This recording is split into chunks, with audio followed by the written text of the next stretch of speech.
It used to be that calling a film a turkey was an insult. Nowadays, there's actually an audience for some of the worst movies ever made. Baby, you are gonna go broke showing turkeys like these. Now we're talking turkey. Gobble, gobble, motherfucker. It's turkey time. Gobble, gobble. Welcome, everybody, to another exciting episode of Let's Talk Turkeys. I'm Movie Miss, and I'm being joined today by my co-host, Miss Nikki Flicks. Hello, ma'am. Hello. Are you feeling full of the love? Oh, yes, quite. My love for this movie. Okay, so we are covering Heartbreakers from 2001. For Angela, first comes love. Oh, you've waited such a long time, haven't you? Then comes marriage. Angela. Then comes that magic moment that makes it all worthwhile. My client has agreed to settle for $100,000. Oh, and she keeps the Mercedes. And she owes it all to the other woman. How was the wedding? Beautiful, like all my weddings. Her daughter. Hey, Mom! MGM presents the story of two con women. What's the best way to get a room? Oh my God! She's cracked her head open! Oh, I'm sure she'll be fine. Who never married for money. Just call me Olga. What is Tencent, the largest producer of phlegm in the East Coast? Unless Oh, I'm terribly sorry. there was lots of it. You seem very dedicated to your work. They're suing my company because we're adding more nicotine to cigarettes.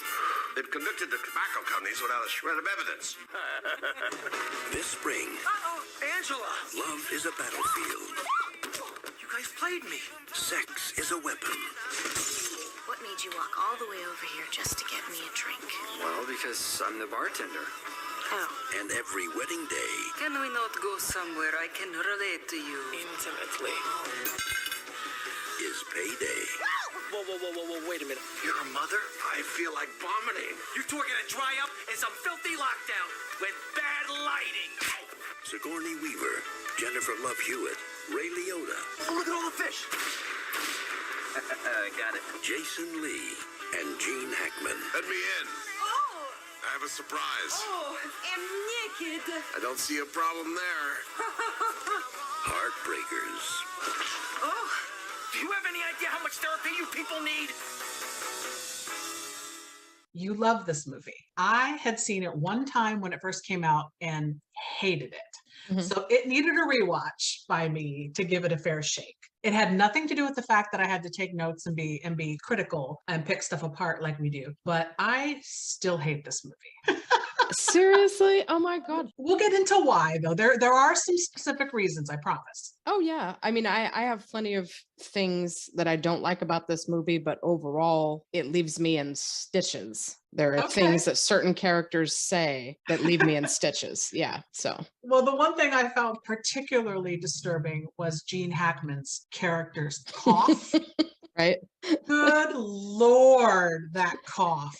Because I have a thing anyway about smokers, but then Right. you add COVID and everything else and my germ thing, and it's like, oh my God, I couldn't be within 10 feet of that man. That's the whole point of it. To me, it is fucking hilarious seeing an actor like Gene Hackman go balls to the wall playing that does. character. And everything about him is so disturbing and disgusting. And I'm a sick individual, so I just love it. I think it's hilarious. Okay, that explains a lot, actually. Mhm. All right, so this movie, like I said, Heartbreakers 2001, it is shockingly PG-13. I guess they were just trying to make sure more people were able to see it. 2 hour and 3 minute runtime.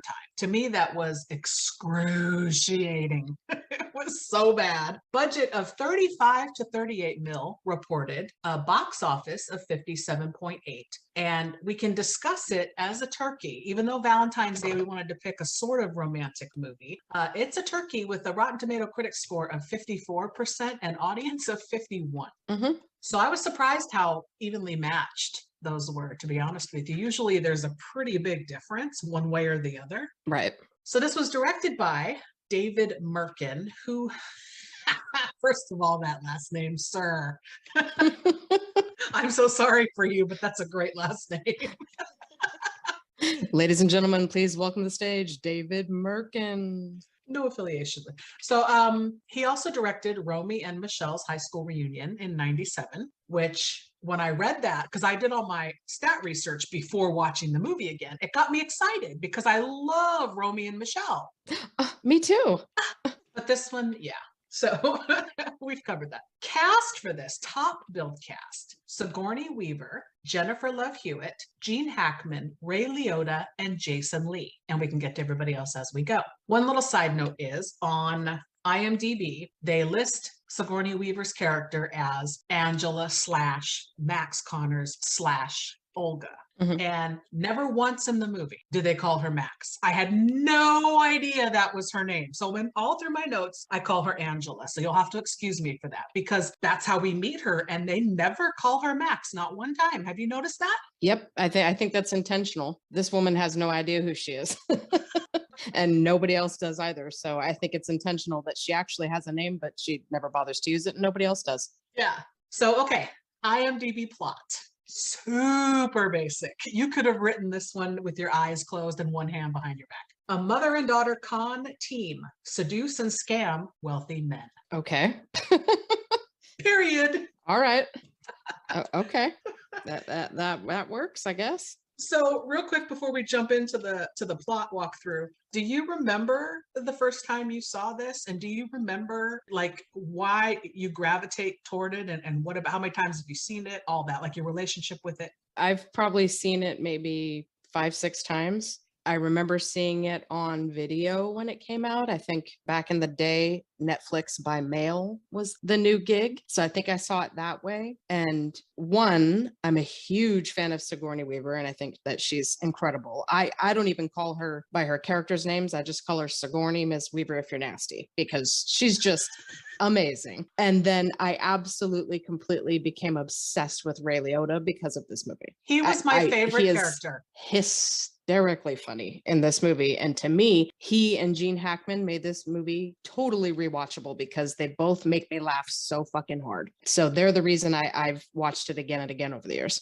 So for me, Ray Liotta as Dean was the best thing in this whole movie. He's the reason I kept tough. I mean, we had to cover it, so I had to tough it out. But if we weren't covering it, I still would have finished the movie because I wanted to see what he was going to do. Right. He is just a comedy gem in this. Yeah. Yep. Scene stealer. For sure. And it doesn't seem like a stretch either. He seems like he's just being Ray Liotta. Kind of just being himself, right? Yeah. Supposedly that New Jersey line that he says later in the movie, "I'm from New Jersey, aren't I?" was an ad lib, I guess. Not surprising at all. And to me, he and Sigourney Weaver, great casting. The two of them have wonderful rapport and chemistry. They play really well off each other. And then her costumes. I'm so obsessed with her character's costuming throughout the movie. It's a treat visually because of that. And the settings, Danny Elfman's great music. And then Ray Liotta and Gene Hackman. This is one of those movies, if it's on cable, I'll stop and watch it. And then the other thing you're going to have to excuse me about is Jason Lee. We actually don't hear his character called by a name until I think at minimum halfway through this 2-hour, 3-minute motion picture. So I am not calling him by his name until he gets called by his name in the movie. Mm-hmm. That's just my particular thing I like to do. So, and then also quick note on Jason Lee, not a fan of him in general. Like I don't hate him, but I don't love him. He's okay. He could have been anybody, in my opinion, cast in this role, because my main beef with this whole movie is the script. It's a hot mess. The script is trash, and we'll get to it as we go. Okay, the movie opens with credits, over movie, and title card. Then we open on a couple getting married in a church, and that's Sigourney Weaver as Angela and Ray Liotta as Dean. After their wedding reception goes on all night long, just drags on. The newlyweds go up to their suite where they are set to have sex for the first time, but Angela passes out. So that's our big introduction to them and opening of the film. And I have to say, she was 51 when they filmed this. How fucking beautiful and amazing does she look? That dress is stunning. That is similar color and fabric to what I got married in. I love it. She looks incredible. I fucking die laughing when she's like dancing with everybody, just on and on. And then the fucking busboy at the end of the night, like there's nobody there. And you're like, okay, this bitch is stalling. When they get up to the hallway, that the long shot and it just drags on of him huffing and puffing, carrying her down this obscenely long hallway. Like you could have picked her up when you got to the door. It's so ridiculous. I will agree. Yeah, the movie opens just nonsense. And you can tell immediately she's stalling. And it's Right. funny. It's funny. Yeah, you would think it's, she's having a little performance anxiety. So then the next morning, they still fail to consummate the marriage once again. And Dean goes into work for a little while where his secretary, Wendy, and that's Jennifer Love Hewitt, is very scantily clad. She ends up making out with Dean because he's frustrated and she's throwing it out there in his face. They get interrupted when Angela walks in on them. This to me is one of the big things that I don't like about this movie is Jennifer Love Hewitt. I think she's a bad casting choice. I don't buy her as this character. It takes a long time to warm up to her. She's set up to be instantly very unlikable here. And then the way that they dress her, it's so revealing, so over the top sexy. The giant, push-up bra and the really low cut. Like, it is not the woman's fault. She's playing the character as she's being dressed and written, but she's set up to be highly unlikable right off the bat. And you immediately like and sympathize with Sigourney Weaver and can't stand this little bitch. And then you find out that's her daughter, whatever. It doesn't quite redeem her and you never quite get over it. So I kind of the whole time want to punch Jennifer Love Hewitt in the face because of this opening introduction to her character. I don't like it. So you completely opened the can of worms. So I'm just going to pull a few out and eat them like noodles. Exactly what you just said about J-Love. You don't care about her journey. You don't know anything about her. On the offset, she's this trashy whore seducing the boss. You don't know what's going on. Then she's the unlikable daughter in this scenario who continually fights with her mother in every single scene they're together. She says shitty stuff, warranted or unwarranted. You don't like her. You don't feel the mother-daughter bond. That's the shitty writing. That's the script. So then when there's this ridiculously, just terribly written love story with her and Jason Lee, you don't care. You're not invested. You don't like her. She's a bitch to him from the moment go. Agreed. It's the script. I completely agree with you. The reason I still rave and love this movie is because I'm taking it as fluff and I'm not expecting it to be wonderful and well-developed, blah, blah, blah. I just take it for what it is. And the shit that makes me laugh and I enjoy it, the end. I definitely agree with you though. And I feel like, yeah, the character's poorly underwritten, not well-written. Their interactions are cringy and you don't quite buy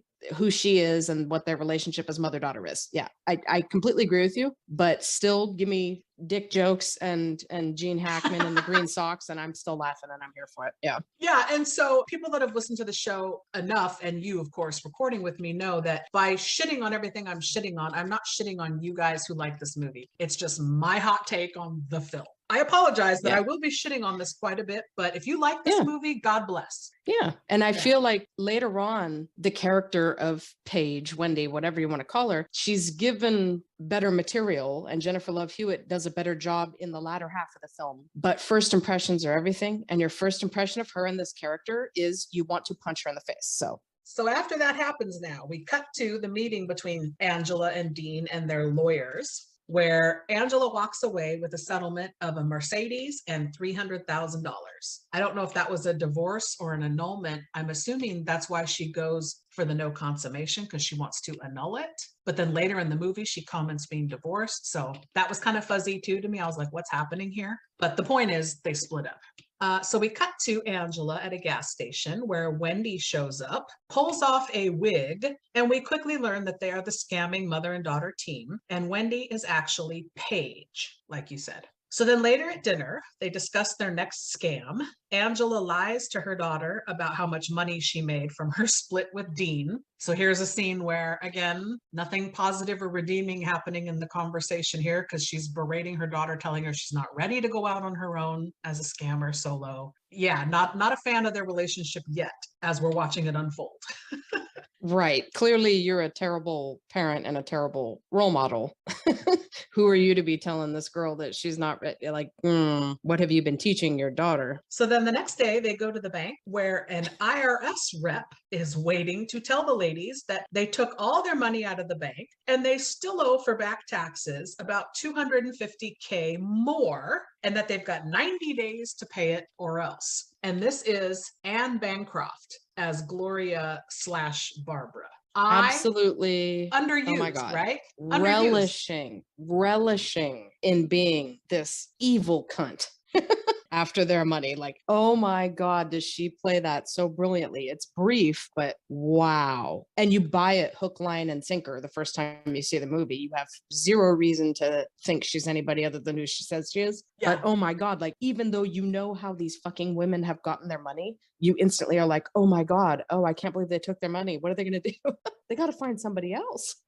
I did that too. I was Shit. cracking up at her, like, oh shit, IRS swooped in. You bitches are done. Yep. We just want our cut.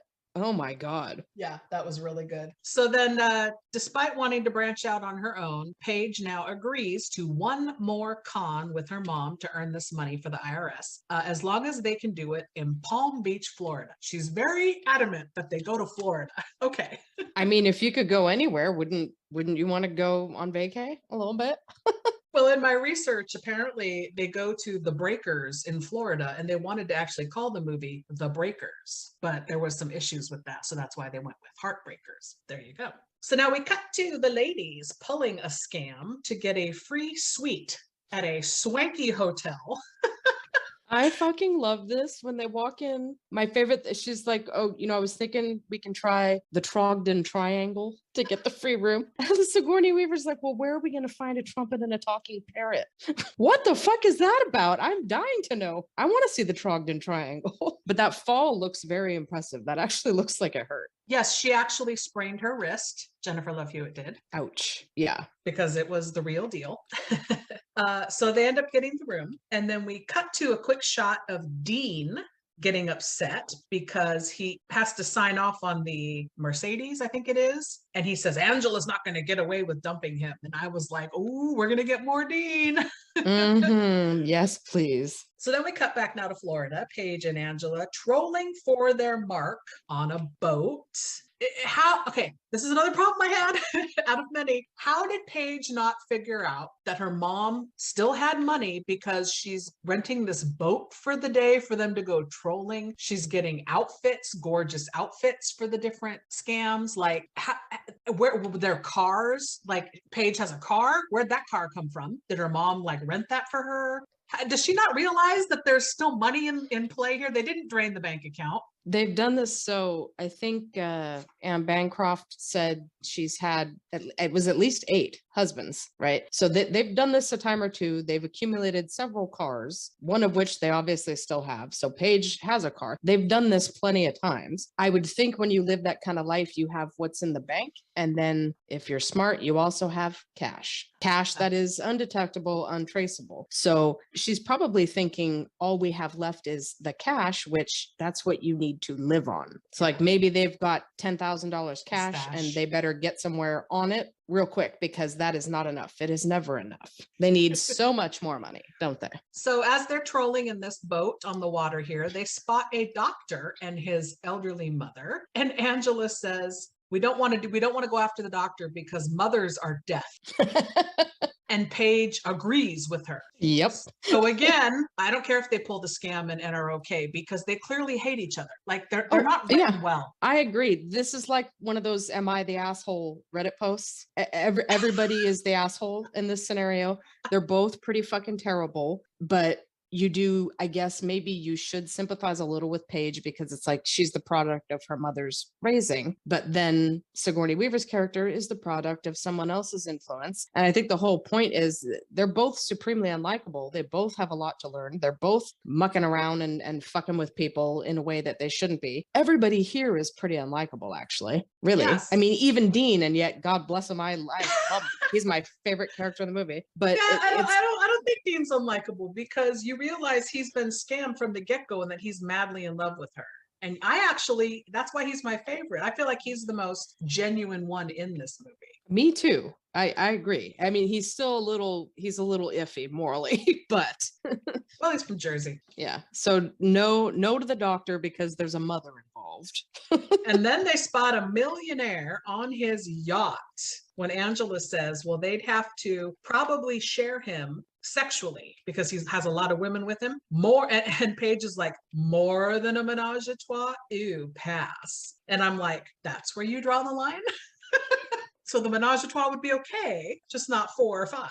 I mean, when this is how you earn your living, you have to start with being somewhat morally corrupt from the jump because look at what you're doing to people in the first place. So yeah, I guess it's hard to sympathize with people that you think are morally bankrupt. And if you have a certain moral standard and you think that their behavior is gross, then yeah, you're not going to like and sympathize with them. And I think that's why this movie flopped. I think that's why it rubbed you the wrong way. You don't find likable qualities. You don't relate to these people. They don't even put them so in I can understand redeeming, in my opinion, redeeming situations. They don't give them anything for me to latch onto. I agree, which is why, like I said, I'm here for the fluff of all of it. I love the costuming, the settings, like the locations are gorgeous, the music is fantastic, and then the characters, just the silly shit that they're doing and saying that's absurd. It's all surface shit, and I love it because I can be really shallow sometimes. So then finally, the ladies land on tobacco billionaire William B. Tenzie. Angela comforts a disgruntled Paige by saying, don't worry, he'll probably die right after the wedding, so you most likely won't have to kiss him. Later, at the bar, the ladies debate over who their mark should be. Paige shames her mother's age and her looks, and then because she wants to be the primary, I don't know how that works. Paige and her arguing about who should be the primary. Paige is supposed to be the saucy little sexy, scantily dressed one that comes in to seduce the man. If the roles are reversed, not that Sigourney Weaver's not sexy, but that seems weird to me. If some old guy is loving Jennifer Love Hewitt and he's going to go ahead and be seduced by a woman more his age, that seems backwards to me to their plan. She's very immature. She's very young. It's not really about that. It's about, I want to be the one to make the decisions and I want to be in control and I'm just as good at this as you are. She's not thinking as hard as you are. You're thinking way harder than the characters in the movie are. And that is Hollywood, your mistake. call me. Stop. I'm ready to write some good shit for you. Call me. Yeah. Well, I mean, this movie is not one that I like because of its intellectual complexity. Okay.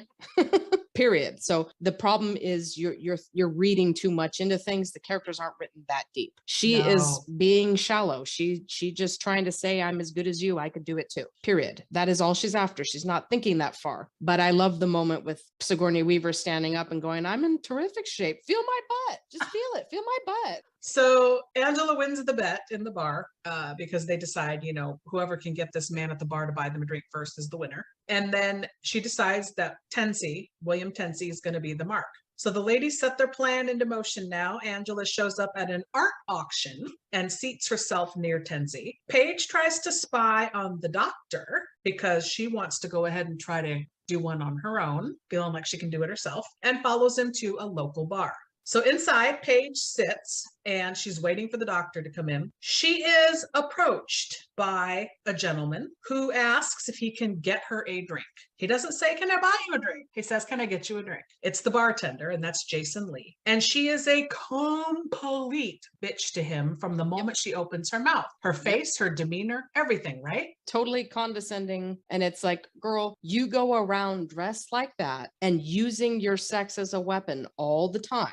And then you're shocked when men, you think, are trying to sexualize you. That's the whole point of it, I think, is she needs to learn, this is how you're setting yourself up to be treated, honey. So if people are going to treat you like that, then you're getting what you deserve. So honestly, she doesn't deserve what a nice guy he is and how polite he is when she's treating him like shit. She doesn't deserve 1 second of it. And he really should just be like, you know what, why don't you get the fuck out with your attitude?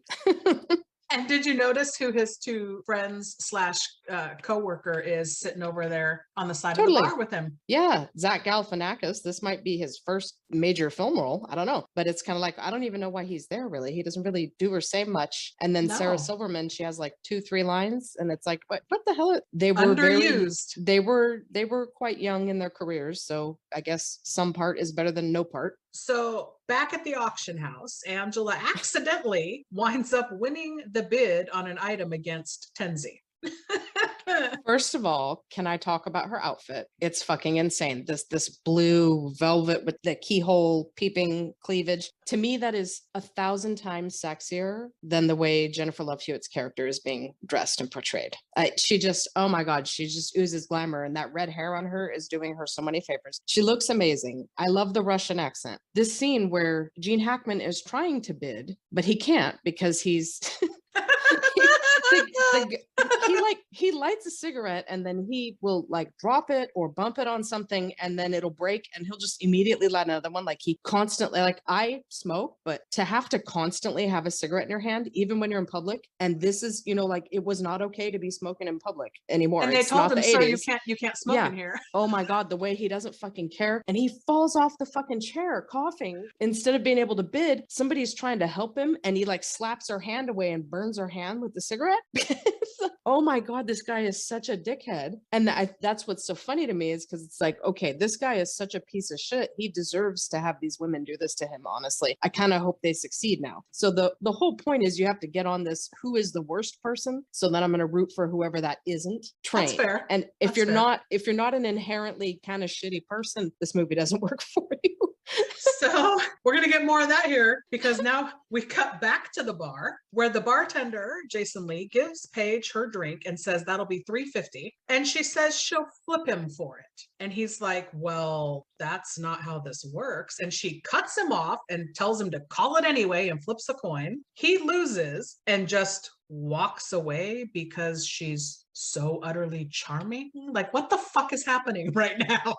He thinks she's flirting with him. He thinks the whole flipping the coin thing is flirting. Okay. He needs to get out more. Yeah, apparently he does. So back at the auction house, Angela gets out of having to buy the statue by distracting the men moving it so that the penis breaks off the statue. And I gotta tell you, I understand why they do this, but that would not happen in real life, not in a million years. None of this would happen in real life. But I mean, at an auction house, you don't get to walk with your product and they have it open without boxing it. Like, this is the whole scenario is ridiculous. Of course it is, but there's a dick. I didn't think the dick joke was funny. I really didn't. Oh, it makes me laugh when he just the way he's looking at her, and he hits it on the door frame. Oh my God! Just watching that dick fly off. I don't know why it makes me giggle, but it does. You think it's funny? It's funny to me, but I didn't find it funny. All right, so back at the bar again, Paige now sees the doctor at a table, fakes needing the Heimlich maneuver right in front of him. He ignores her and goes right past her because his mother shows up. She actually then does start to choke. The bartender gives her the Heimlich and she spits an olive right out of her mouth and into the doctor's eye, causing him to get upset and leave. The way he screams. The way that guy suddenly like screams like a 5-year-old girl. Oh my God, that makes me laugh. It stings, mama, it stings. And she's like, oh, baby. And then as they're walking out, he's like, the retina's detached. It's so stupid. He got beamed in the eye with an olive and screamed like a little girl. Mama, it stings. That actually did make me laugh because I forgot that happened. So then at this moment, Paige gets a call from her mother and they are rude to each other again on the phone. And then Paige is rude to Jason Lee and she storms out of the bar. She then goes and takes a spike strip out to the road because their plan is to give a flat tire to Tenzi's car so that Sigourney Weaver's character Olga can save the day. So she accidentally, with this strip, takes out Jason Lee's car. He runs into a tree. She calls him a mouth breather and is rude to him before he actually returns her purse to her. He says, I was following you because you left your purse at the bar. Right. Which again, I don't care how self-absorbed you are. What woman ever? Really? Your purse? I didn't buy that at all. So now I had to pause and clock it. We're 45 minutes into the movie at this point. pretty much nothing has happened, just the setup. 45 minutes of setup. Now, this is not the actor's fault. This is script, editing, directing. Why are you taking me 45 minutes to finally hit this? But we do. Paige sees Tenzi's car coming and pushes Jason Lee down a hill out of the way. And then, in a weird move, jumps down the hill to follow him also so Tenzi won't see her. How does she plan to pull the strip, which is the plan, so her mother doesn't run over it if she's down the hill too? Anyway, Angela comes right behind Tenzi. They both end up getting flat. She crashes into Tenzi's car and he crashes into the bartender's car. It's this huge mess. And what made me laugh in this scene was Angela goes and gets Tenzi and puts him in her car to take him to the hospital. He's insisting he doesn't need to go. And she smacks him on the head or makes him hit his head.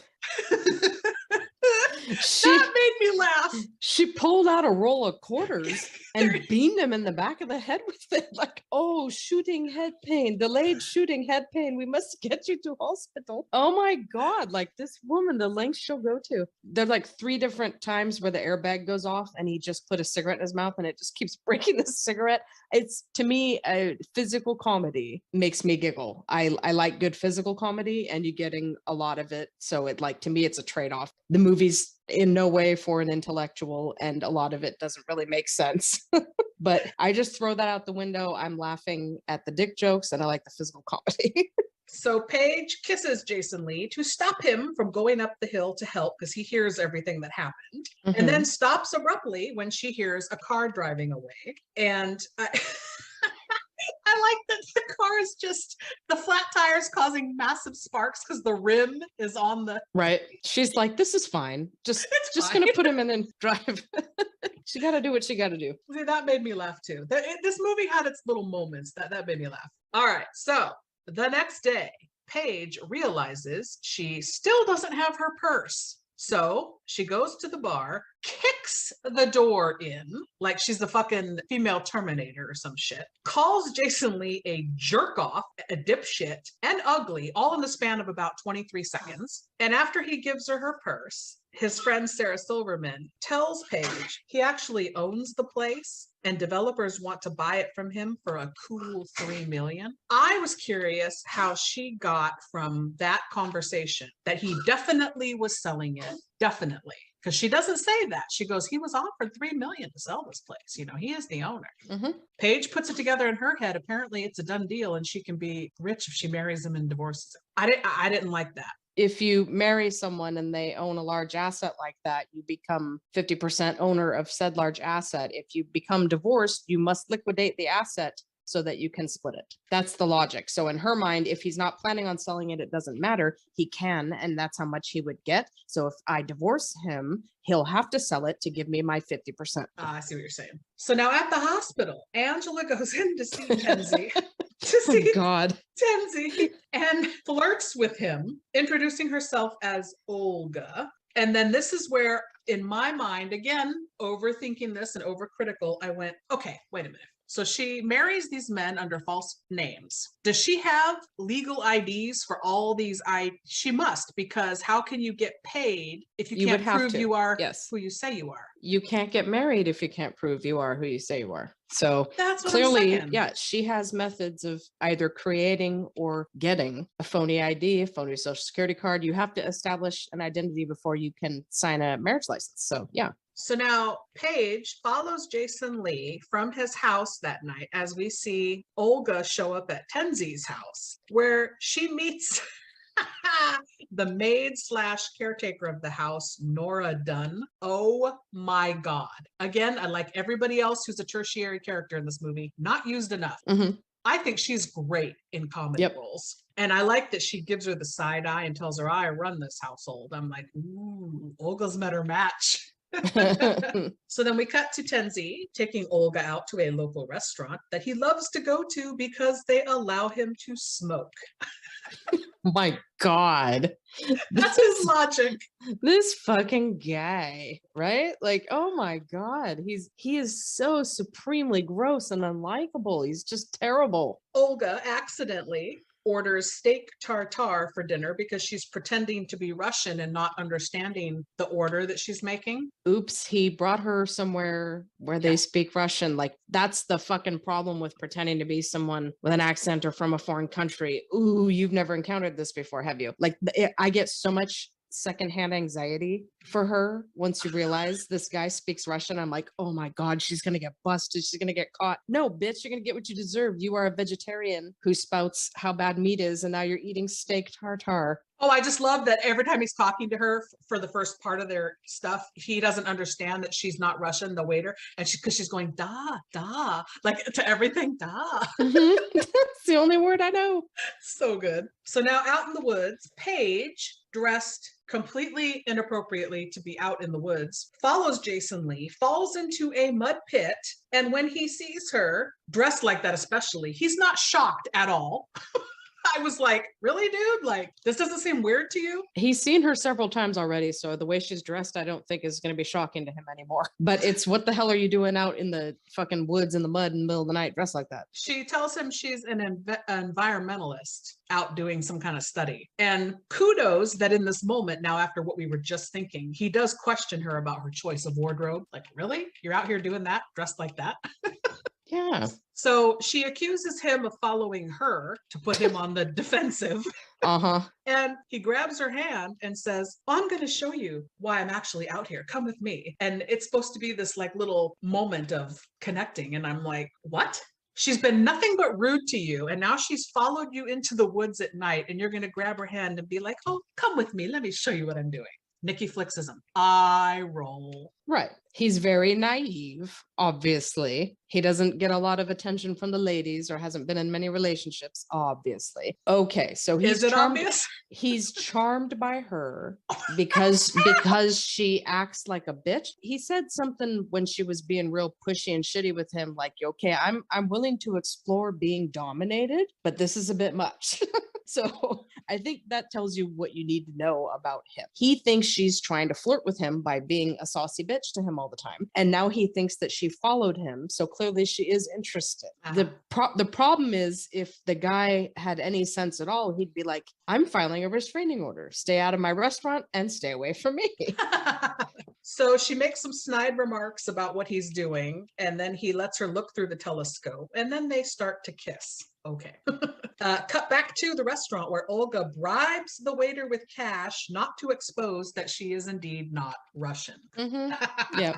I like that moment too. Money doesn't buy happiness, but it can buy you some silence, can't it? So she accidentally gets roped into singing on stage now, and she gets the band to switch from the traditional Russian song to Back in the USSR by the Beatles. She doesn't know what else to do. And okay, first of all, costuming again, this gorgeous black floral number. Whoever made these clothes for her, Jesus, like, oh, they did such a good job. She looks smoking hot in this dress. She looks like a Barbie. Like, she looks beautiful. I know the proportionizing on her is just stellar. But when they're playing this little traditional Russian ditty and she's trying to pretend to sing in Russian, but we got to remember the only word she knows is da. And she's literally like, I get so much secondhand embarrassment watching her try to sing this because she's like, da, da, da. And then she starts going, Moscow, Gorbachev. It's like, what are you doing? You're going to get found out. You're going to get made, honey. Stop. Yeah. So now back on the beach, Paige and Jason Lee lying on a blanket looking up at the stars. And she says, who knew you could have so much fun for free? Sigh. Okay. I still don't like you. You're having this one line. I still don't like you. Right. Like I feel sorry for her. Yes. Like I feel really sorry for you that you don't understand how life works and how relationships should work. I feel sorry for you. I don't feel sorry for you when you keep creating shitstorms and then reap what you sow, but I feel sorry that you're such a shit person. So she realizes the time and runs off after saying her name is Jane. So he thinks he's dealing with Jane, and off she goes. Still haven't heard his name yet. I think maybe that's kind of the point. She doesn't care who he is. To her, he is nameless. He's just a guy who owns a restaurant and could potentially have a lot of money. So I think the whole not really even giving you his name was maybe someone trying to make a point about how he's being used or abused, but it doesn't really work. It just kind of confuses you. So then the next day, we get a really bizarre 38-second weird shot of Tenzi and Olga playing golf. Nothing happens in this bizarre. Yes, it does. Nothing that to me mattered. The shit he's talking about. So obviously this is a scene that was longer. It must have been, and it was Had cut. to be. Had to Okay, be. I agree with you. The whole scene doesn't make sense. They just immediately cut to them at the house doing other things and in different clothes. So it's like, what was that even about? I'm glad it's in there though, because there's something he says that makes me laugh so fucking hard. She's just pretending to get to know him and like she gives a shit. And he's talking about something about how his company has been trying to develop better cigarettes for kids because smoking is part of the fun of being a kid. And after a little bit of puking, you just can't drag them away from the stuff. I don't know why they left that in the movie. But To make him even more unlikable. It literally makes me laugh so hard. I like get tears even thinking about him saying it. It's so gross. And the way he's like bending over and he just looks like he's going to keel over and die at any moment. But him saying after a little bit of puking, you just can't drag him away from those cigarettes. Like a bunch of 9-year-olds, they're doing a study. What? Oh my God. The only thing I can assume is they just want you to really hate the guy. It makes me laugh so hard. I don't know why. I think because it seems random and out of place, I'm really paying attention to what he's saying. And when he said that, like, what the fuck is he talking about? So then they cut to them at the house in different clothes, like you said, and he gifts her with a beautiful gold lighter as incentive for her to take up smoking. Because there's nothing sexier than smoke billowing out of a woman's red and gorged nostrils. he just, at the thought of it. Oh my God. So putrid. This shit is making me cry laughing, just reliving it. I laugh this hard when I watch it. It fucking kills me. I don't know why. There's something so obscenely gross about him that I'm just infatuated with him. I have to say, a side note here, I am shocked that that is how you feel about all this, being that you yourself are a tobacco cigarette smoker. Yeah, I think it's fucking hysterical. Okay.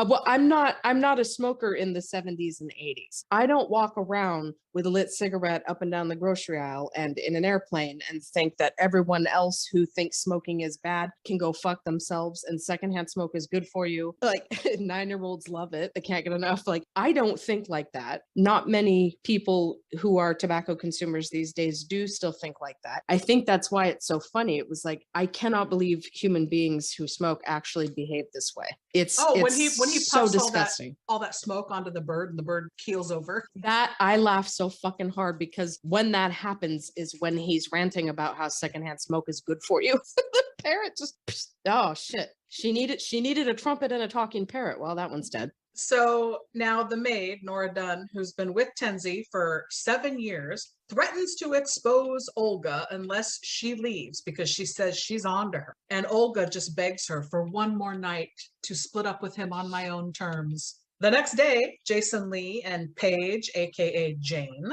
are walking on the beach. He gifts her a ring with a meteor fragment on it, and they kiss some more. Still not invested in them, couldn't care less. I agree. But that beach is pretty. Oh, right. Yeah, I love the locations. So later that night, Paige sneaks into Tenzi's with Angela's help, plants evidence in the maid's room so that she'll get arrested for theft and fired. And it totally works. So the next day, Angela tells Paige she has to interview for Tenzi's new housekeeper position on Saturday.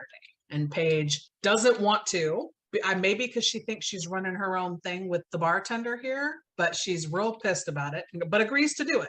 So then we cut to Paige driving to Tenzi's and on the phone with Jason Lee, she says she'll probably still be on time to make it to the game later. So now we're Saturday, she's dressed sexy to be the housekeeper.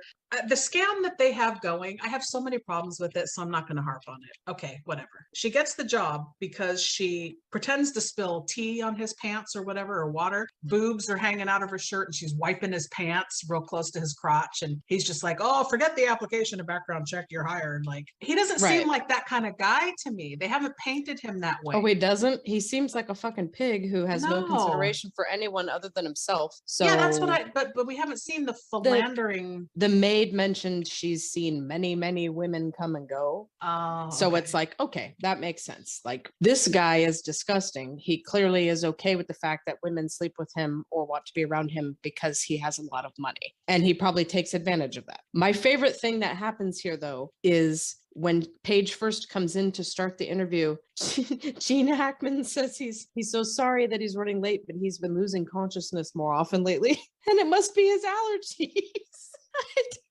I don't know, like, is it your allergies? I totally missed that. I think he's having total body neuropathy. I think that's what's happening. It's not your allergies, bro. I've been losing consciousness a lot lately. So after leaving Tensi's, Paige rushes off to the bar, and we learn that the bartender's name is Jack. He didn't leave for the game without her. He stuck around behind to wait for her. He says to her in this moment, he's in love with her, and they kiss as Angela is spying on them from a car around the corner. I guess for the scam purposes, good for you that it's working. He's falling for you. But as far as liking his character and the investment in the relationship, zero. Yeah, no, I totally agree with you. And also, I'm like, you're in love with him. You guys had 90 days to complete a scam, and you're not near the end of that scam yet. And he's already in love with you, like inside of like, what, a month? Okay. Maybe just like you said, the inexperience talking here. It's what it seems like. And honestly, that would make someone like him a good fit for her if she wasn't trying to con somebody, because she's quite stupid and naive in the ways of love for real as well. So honestly, they would actually be a nice match. We could have our first relationship. You know, they seem very stupid and naive, both of them. And he doesn't realize what she's trying to do, of course. But the reason she's carrying on with this is because she thinks he's cute. She has a crush on him. Okay. The screenwriters didn't do a very good job of conveying that. I feel like you're reading into that, but maybe you're right. It's pretty clear that she kind of has doe eyes for him. And she's trying to tell herself, like, oh, I'm going to con him and I'm going to do this on my own. And now she's carrying on with him because she thinks he's cute and she likes hanging out with him and she likes the way he kisses her. And her mom sees that and is like, oh shit. She's a normal, what is she, like 19, 20 years old? She's trying to act like a normal girl her age. Like, Jesus Christ, why don't you cut her loose and tell her to go have some fun and live her life? So yeah, later at the hotel, Angela confronts Paige about kissing Jack. Oh, so you're doing this on behind my back and you have feelings for this guy, and that's why you've been so nice to me. And I love that Paige is instantly like, I've not been nice to you. No, she hasn't. Really, they're terrible to each other. Yes, they are. So I was shocked that was the dialogue. And then, they have this argument about she's really falling for Jack and has feelings for him. She says, no, it's just a con. Fine, I'll drop the con, whatever. They argue. And the only thing I kept thinking during this whole scene was, I understand if you fall and the hotel is worried you're going to sue them. But really, after a month, they're still letting you stay there. Like, who the fuck is paying for it now? But I guess maybe Angela's stash. All I could think during this scene is, how the hell do they still have this room? So later now, we see Angela having a lunch date with her friend Barbara, who is Gloria, the IRS lady. And she's actually the woman that taught her to con. She's her mentor. So happy to see this little interaction because I felt, again, underused character. Mm-hmm. And then this is the scene that finally now, over an hour into the movie, has answered my question about how they have money, because we learn the whole thing was fake. She didn't drain the bank account, yada, yada. Later, Tensi shows up at the hotel with a statue gift for Olga. And she shows him a letter saying she's going to get deported. So he asks her to marry him. Well, hold on, though, because what happened, he is so fucking stupid. She's telling him that she's going to get deported. And he's not like, oh, well, then maybe you should marry. No. He's like, oh, well, that's too bad because I was going to ask you to marry me. And he pulls out the ring. This guy's so fucking dumb. He doesn't realize that would actually be more of a reason, buddy. He's just like, oh, shit, you're getting deported? Well, I was going to ask you to marry me. So Paige sits outside now, outside of Jack's place. He confronts her saying, I know I freaked you out moving too fast with the whole I love you thing. And he kisses her. And then she says that and then he jokes and says, maybe we should just get married. She says she has to go and speeds off. How this is all attractive to him, I don't know. But this is what happens. Me neither. Yep. The guy clearly doesn't have very good judgment. So back at the hotel, Tensi tries to get Olga to have sex with him because they're engaged now. And he's standing there in those shorts with the garters. And he just fucking falls over. Yep, Has another keels coughing over. Coughing fit. Yes, it's so gross. And then he Not just keels before. over. He takes the penis, the repaired penis, he takes it down with him. Yes, with his head. So I'm guessing, I don't know, heart attack? Clearly. So Paige comes back and tries to help Angela with Tensi's body, but he gets dropped off the balcony accidentally. Oh my God, the sound it makes when he hits the ground. Somehow, I didn't think it was possible for him to be even more disgusting, but the idea of his dead body, and thankfully they don't even show it. Throw a sheet over him and you don't even see him the rest of the movie. It's just a, prop, but that's so fucking gross. And just you're picturing his nasty little underwear clad green sock wearing body under that sheet. It's disgusting. They run down to the lobby so they can go out and get his body. And Angela is surprised when Dean shows up. And I actually got excited. I was like, oh, here we go. Yay. He makes a huge scene, gets down on a knee, pulls out a ring, tells her that he loves her and wants her back, and he'll do anything. So she goes, oh, anything? As a matter of fact. So she takes Dean up to the room. And at first I thought they're going to enlist him to help get rid of the body or something. She blindfolds him, ties him to the bed, and leaves him there to go dispose of Tensi's body. So I was confused by that. But then it gives us the moment where housekeeping comes in, finds Dean, and then they discover 2 wallets in Angela's room. So then he realizes, that she's messing around with another guy. Angela's a smart cookie. She knows that he is not going to leave her alone. She has to talk things out with him. Like, she can't just quickly get rid of him. But my daughter is dealing with a dead body and I need to go help her, and we have to do this now. So she's like, I need somewhere to put him, a way to get him off to the side so I can deal with him later. That's her quickest solution, is time to the bed and then leave him there for half an hour, whatever. And then the maid, she's like, well, I can untie you if you're going to give me a nice big tip. Smart lady. So Angela and Paige take Tensi's body back to his house. Angela winds up on the bed. Tensi's body falls on top of her. Dean comes busting in because he had gotten the address from the wallet. Paige comes in. Dean realizes who she is and that they played a con on him. He holds them at gunpoint, threatens them, and then after pointing out that they need therapy, he calls Paige a junior slut. Well, oh my God. He called Angela, whatever you want to call her, Max, a sick slut. And then a couple minutes later, when he realizes what's going on, get over there, junior slut. This is what I'm saying. I died. I think this is the reason why you love him and his character so much, because you're like, I am right there with him. They are fucking terrible. And as soon as he starts letting them have it, throwing them around a little, pointing a gun in their face, calling them sluts, telling them to get therapy, they fucking deserve it. And you're like, yes, go Dean. This guy chops cars for a living. I don't care. I'm Team Dean. So he agrees to help them stage the body to look like Tensi died naturally in his own home. Because he's like, well, of course I know how. I'm from Jersey. That's what you were saying earlier. Yes. Ad lib, just gorgeous shit. Earlier when they were talking about how are we going to stage this? So it would have been one thing if Tensi just fell over and had a heart attack. But no, his body has been through it since then. And they're trying to come up with a plan. She's like, well, he's sleeping. He wakes up. He has a coughing fit, falls out of the bed onto the statue and gets penally impaled. That was their plan. So clearly they need some help from Ray Liotta.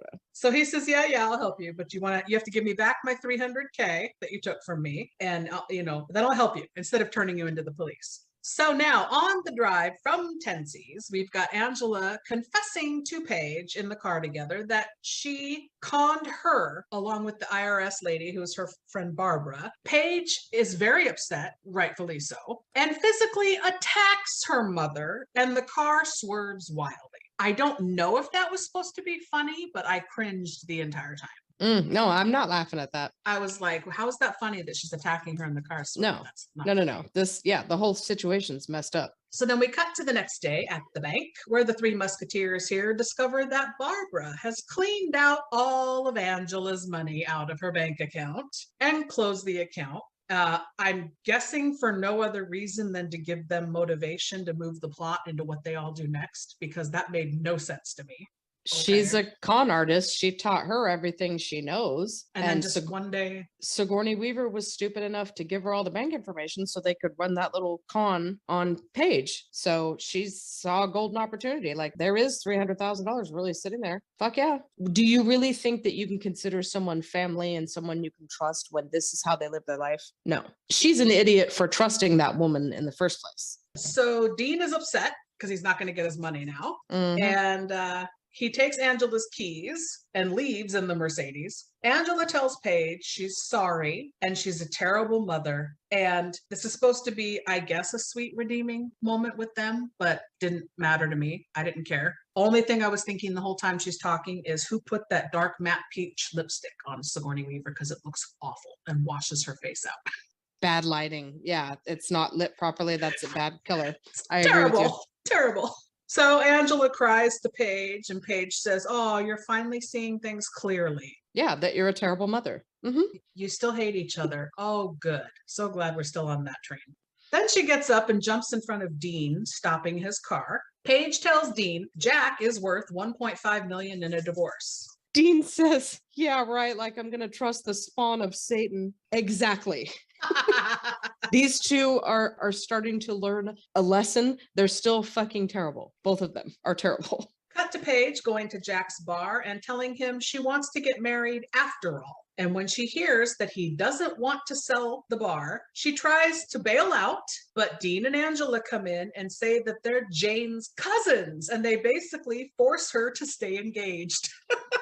When they're eavesdropping on the conversation and Paige is like, you don't want to marry me, I'm a terrible person. And he's like, no, you're the sweetest person I've ever met. Cut to Ray Liotta in the car and he just goes, what a moron. Oh my God. That is what I was thinking the entire time. Yeah. It's the delivery for me though. The way he says it. Oh, you're so sweet. Let's get married. What a moron. Oh my God. So then we cut to Jack, Paige, aka Jane, Angela, and Dean out on a boat where Angela gets really flirty with Jack about putting sunscreen on her. It's super weird. I didn't like it at all. So then we cut to Angela and Paige wedding dress shopping. Hold on a minute though. Go We ahead. got to go back to the fishing because Ray Liotta does one of the most Ray Liotta things of all time. And it's one of my favorite moments in the movie. When he's like, oh, look at all the fish. And he pulls out a fucking pistol and starts shooting into the ocean. What the fuck? Oh, Lord help me. I don't know why. I find that hilarious. Okay, I'll give you that. That was funny. Look at all those fish. Just, psh, psh. Oh my God. This guy's insane. If Jack didn't have enough reasons to be like, okay, you're a little scary and maybe I shouldn't marry you. Now he's seeing her, quote, family. That's not enough. Right? Red flags. Run for the hills. So then after this non-sweet moment of wedding dress shopping, we jump right to the wedding where Jane and Jack get married at the beach outside the bar. It's a beautiful setting. I did love that. And then we have the reception. It's just more Ray Liotta being amazing at the reception when Jane's new mother-in-law comes over and wants to talk to her and she's like, I feel like you're avoiding me. No, I'm not, gotta go. And she runs and Ray Liotta's like, don't mind her, she's shyer than shit. The lady looks like, what did you just say? Oh, you're a college professor, what do you teach? And he's like, college stuff. What are you, a fucking cop? That is the best answer I've ever heard to that question. What do you do for a living? I'm a college professor. What do you teach? College stuff. What are you, a fucking cop? Yeah, tell me he is not the best thing in this whole fucking movie. Absolutely. I told you that from the jump. He's my Yeah. favorite thing. Yeah, I'm in stitches. Every time he opens his mouth, he's killing me. So then at the reception, Angela tells Paige she only needs 30 minutes. Paige tells her mom, this plan isn't going to work. He loves me too much. Angela replies, men don't turn women down, period. Mic drop. I don't know about that, but okay. For the movie, Of we'll roll course with it. not. No, We'll roll no. with it. This woman clearly has a very jaded and skewed opinion of men. Like, clearly you've been burned, you've been hurt, you have your reasons for thinking that. Not all men are like that, honey. You have a fucking problem. So back in their honeymoon suite here, Jane tells Jack she loves him and then pretends to pass out after asking him if he promises never to let anything ruin their relationship. I kind of find myself feeling a little sorry for her in that moment, because she's really hoping that he's not going to go fall for what her mom's going to do. And she's actually pretty broken up at the thought of it. And then she's laying there pretending to sleep and he leaves. And then you just see little, and I'm like, can Jennifer Love Hewitt really act? Because finally somebody's giving her a moment where I'm like, I'm seeing some depth and complexity in her character. And she actually got me a little. I'm like, oh my God. Oh, she's so sad. Like, he's going to go and this whole thing is going to blow up now. And she kind of doesn't want it to happen. I feel bad for her for a minute. So Jack goes outside. Angela finds him and asks him to walk her to her room. Back in the room, she gifts him some cognac and insists that they drink it. She then tries to seduce him with strawberries, which I cringed the entire time. It was so painful. I was embarrassed just watching it. And I was alone and I'm looking over at my dog going, don't watch me watch this. Don't judge me. And it's bad. It's cringy. So Dean goes into Paige's room because he's going to wait with her. I love that she throws the remote at him. He doesn't even flinch when she does it too. No, he's so a funny. rock star. Yeah. So then Angela tries to kiss Jack. He refuses and tries to leave. She apologizes and then slips him a Mickey, I guess, and gets him on the bed. So Paige comes in and sees them together on the bed. So then we cut to Jack and Jane at the lawyer's table where Jack says, just give her whatever she wants. And she storms out of the room. Waiting for Paige at the bank, Angela confesses to Dean that she gave Jack drugs, slipped him a Mickey. He admits he loves Angela and doesn't want the money. And I'm really buying it. I'm buying that Dean is head over heels for her and is willing to like walk over hot coals or whatever she wants. Exactly. Think about who the guy is and what he does for a living. Like, he is thoroughly impressed by her and what she has done. When he stops and thinks about it, it's all the more reason to adore this woman. Yeah. But I love that the one thing he isn't gonna put up with or tolerate is how disgusted he is by what she did to her daughter after she tells him about drugging Jack. He is so disgusted with that he's like, I never mind. I don't want anything to do with any of this anymore, because the guy actually has a moral compass. What? Yes. He's like, I don't want Jack's money. That's it. Tells Angela she should feel bad also for taking the money. Yeah. As they're driving off, Angela tells Paige, who now has this duffel bag full of money, keep the money, go off on your own. And it's so weird to me, again, the script. Paige says to Angela in this moment that she's the only person she's ever trusted. What? This movie exhausted me. This movie just exhausted me. What's confusing about it? They clearly hate each other's guts. Right, but this movie has done nothing for 2 hours but tell us that they hate each other's guts. She is a child, and that is her mother. The whole point of her saying that is, no matter how shitty or bad of a job your parents do, no matter how crappy of a person they are, there's still part of you that trusts and relies on them. And you would still want to trust them even if they break your trust. That's the parent-child relationship is very, very gray and complex, especially when you've got someone who's a real shady type character like Sigourney Weaver is. To me, this movie didn't earn that moment, and I didn't care when it happened.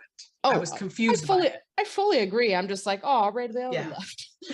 I want him to come back. Damn it. So then Angela confesses to Paige as they're driving what she did to Jack, that she slipped him a Mickey. She gets upset and attacks her, and they swerve again, which is why, to me, after the second time, I thought maybe it's this movie thinking this is funny because they did it twice. It's not funny. Then they cry and hug and have an unearned tender moment where Angela tells her, you need to go back to Jack. Okay, because who cares?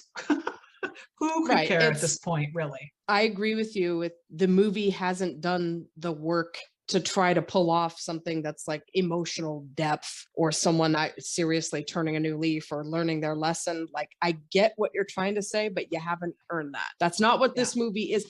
I think this movie is very confused, and they should have leaned into what was working and not tried with that nonsense. I fully agree. The tone doesn't work. It's all over the place. Tonally, yes, it's a mess. So Angela goes to Dean's room. He agrees to take her back as long as she promises to never cheat on him again. He tells her no more cons if we get married. Or no, I'm sorry. She tells him you can never cheat on me again. Right. And he says, fine, but you can't do any more cons if we get married. That's right. She has to live a respectable life with him chopping cars. And then they proceed to go to the Bones Up. Of course. How could they not? So the next day, Jack goes into his bar to get some personal items because apparently the bank took his bar, he thinks. Inside, Jack gets surprised by his friends and a banner that says, "Welcome home, Jack." And of course, out comes Jane, who walks right up to him, kisses him, and then hands him the deed to the bar and says her real name is Paige. Movie wants this to be full circle triumphant moment. No. Totally fell flat for me. Completely. Yeah. If Jack had a brain, he would say, thank you for righting this wrong and giving me back what belongs to me. Now get the fuck out of my life. Amen, sister. Little Miss Page could move on, having learned a great deal about how matters of the heart should work and how you shouldn't use and abuse people. And now she's ready to go on and finish growing up. I fully fucking agree with you. It's the subplot of her and him and their relationship is what does not work in this movie. Stop it. And then the trying to give it emotional complexity with Sigourney Weaver and their relationship. Stop it. This movie is at its best when they're being balls to the wall, ridiculously over the top, physical comedy, the Gene Hackman falling down, coughing, Ray Liotta shooting fish like dicks. Just leave it at that. It should have been fluffy. Yeah. Leave it. So then the final scene is we cut to this beautiful mountaintop somewhere outside at a restaurant where Dean is wooing Miss Barbara. And we hear that she calls him Stanley. And they kiss as Angela watches from way far away with binoculars. So fade to black, the end, roll credits. Didn't need that because did he not just say to her, no more cons? I needed it. First of all, you get that great score that we had in the beginning from Danny Elfman, which I love. And it fits the tone of this moment in the movie brilliantly. I fucking love it because if Sigourney Weaver's character hadn't met this woman, Barbara, and for whatever reason fallen under her influence, she never would have thought this was an acceptable way to live your life. She never would have raised her daughter to live her life this way. It's all because of that bitch. All they're doing is getting back what Ray Liotta is owed. That was his money, and he got it a respectable way by chopping cars. And now he's going to get it back by another respectable way. That's all they're doing is just getting back what was rightfully his from the bitch who started all of this in the first place. So it feels justified. And maybe he kind of was having some fun pretending to be Paige's cousin, and he just wanted one more moment to really shine. I guess. I'm like, go get your fucking money back, and then you two go just be married and knock it off. But that woman, Barbara, no, that bitch hasn't come. Yeah, I was a little happy to see her back, but then they don't use her at all except to show that she's being scammed. Again, whoever wrote this, I had to look it up. Robert Dunn, Paul Guy, and Stephen Mazur. They also co-wrote Liar Liar and Little Rascals. And I was shocked that they didn't put the effort that they put into those movies into this movie. It feels like there were maybe too many cooks in the kitchen. Perhaps this started off as a great idea and it got too big and long and convoluted. And maybe there wasn't enough editing. I don't know. There were definitely some really terrible creative decisions when it comes to the making of this movie. But to me, there's just a couple of things about it that make it so enjoyable anyway, that as I've rewatched it, I just look past all this stuff. Well, that is going to roll us right into 3 questions. Question 1 is, would this movie be more enjoyable or better in any way if you recast it? And the reason I ask is because apparently when those writers were originally working on this and they were calling it The Breakers, they wanted Angelica Houston and Alicia Silverstone. Can you picture that? So can I picture Angelica Houston? Definitely. I think because of the grifters. Yeah, she has a very, very similar presence to Sigourney Weaver to me. It's like this is a woman, when she walks in the room, she commands your attention and respect. She just has a glow and aura about her that is just magical and strong and commanding. Like, I could totally see that. Alicia Silverstone, I don't see the two of them working together any better than Sigourney Weaver and Jennifer Love Hewitt did. Bad casting. I sincerely think the casting of Jennifer Love Hewitt is really a huge error. She's not well suited to this character, and she doesn't play well off of the other actors. But overall, casting couldn't save the movie. Even if you recast her, it wouldn't have mattered. Even if you had it doesn't matter. The script is a mess. It's trying to be too many different things. So I don't think casting would have changed a damn thing. Okay, I'm 100% on board with you. I can picture Angelica Houston because she did do The Grifters in a role like this. No problem. Oh, for sure. And Alicia Silverstone, just no. Not even with Angelica Houston, just with anybody. I can't picture her in this role either. And I was thinking about it, and I thought, what young actress really in the early aughts, late 90s, is going to be hardened enough to pull this off? Because Jennifer Love Hewitt, she's trying so hard. This is the problem. She's so sweet.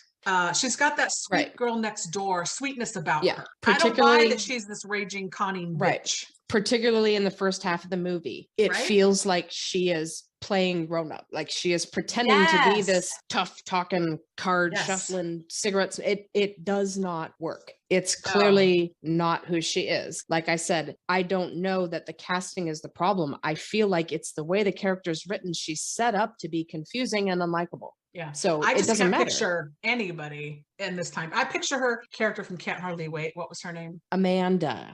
Thank you. Yeah. I picture Amanda playing grown up with the smoking and the card shuffling. It's the way the character's written. It's confusing and odd. And I can't imagine any actress successfully pulling it off the way it's written. It needed to be rewritten and fixed. The concept of the story is so fucking amusing and great. And I feel like it really got mishandled. Yeah.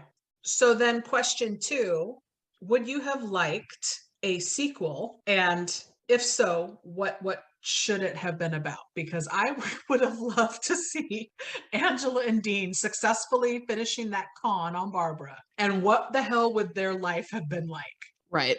Definitely. I agree with you on that. However, it's fun to just imagine it. This movie didn't work, so why would you even think that you're gonna... No, don't. I mean, give me 2 hours of Ray Liotta doing anything and I'll watch it because he's brilliant. But I'm good. It's almost don't need like a sequel. Goodfellas with comedy is what he was doing in this role, right? He's fucking hysterical. He's so charming in the weirdest way, and he's so funny. Yeah. He's just brilliant. As far as back to question 1 with the recasting, not that it would save the movie, but I would have liked anybody but Jason Lee, because no offense to him, he can't act. I don't like him as an actor. In my opinion, I would have liked anybody more believable than him. When him all of a sudden, I love you and I want to be with you, and I didn't buy any of it. I sincerely think it's the same problem as with Paige's character. It's too many people tried to write this character and they created a person that is confusing and weird and behaves like they are bipolar, and it doesn't make any sense, or they're incredibly stupid. Like, it doesn't make sense the way this person behaves. It can't be a real person. Right. That is the problem. I don't think the problem is Jason Lee. I think he had no fucking clue what to do with what they were giving him in a script and a character. It doesn't make sense. And Jennifer Love Hewitt's character doesn't make sense either, really. I mean, Sigourney Weaver could read the phone book and be compelling. So she manages to pull off a lot of complexity and nuance that is not in that script. And it's just because she's that fabulous. Agreed.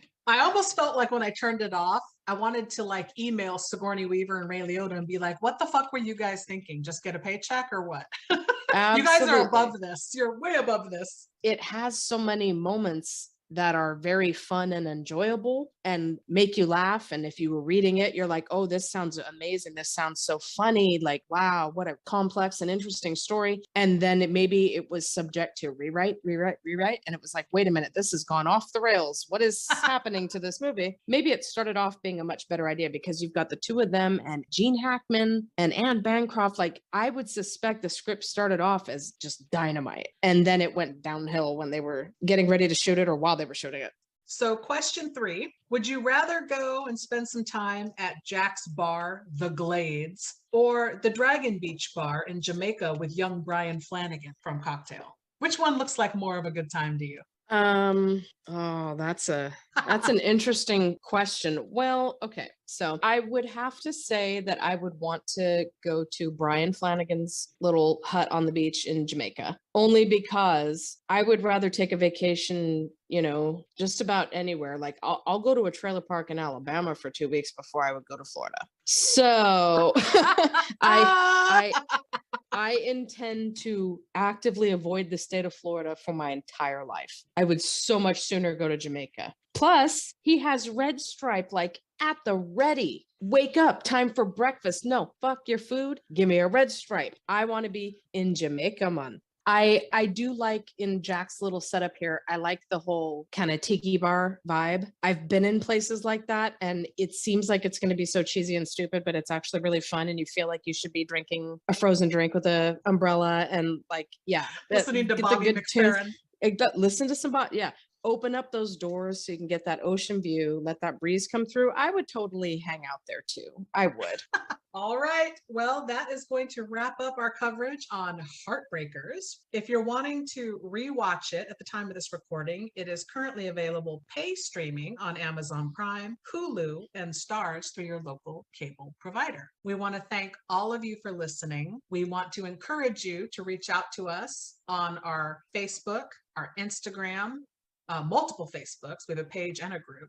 Let's chat. Let us know what you want us to cover. We really want to have some conversations with you. We'd love to have you on as a guest, maybe covering your favorite bad movie. So let us know. And on that note, we will see you all next time. Goodbye. What a moron.